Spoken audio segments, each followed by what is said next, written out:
ಭಾವ ಕವಿತೆ ಆತ್ಮಾನುಸಂಧಾನ ನೆನಪೆಂದರೆ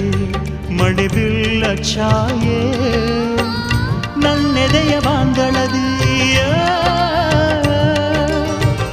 ನನ್ನೆದೆಯ ಬಾಂದಳದಿ ಚಿತ್ತಾರ ಬರೆದವಳೆ ಸುತ್ತೇಳು ಲೋಕದಲ್ಲಿ ಮತ್ತೆಲ್ಲಿ ಸಿಗದವಳೆ ನನ್ನೊಳಗೆ ಹಾಡಾಗಿ ಹರಿದವಳೆ ನೂರು ಜನ್ಮಕ್ಕೂ ನೂರಾರು ಜನ್ಮಕ್ಕೂ ನೂರು ಜನ್ಮಕ್ಕೂ ನೂರಾರು ಜನ್ಮಕ್ಕೂ ಒಲವಾಧಾರೆಯೇ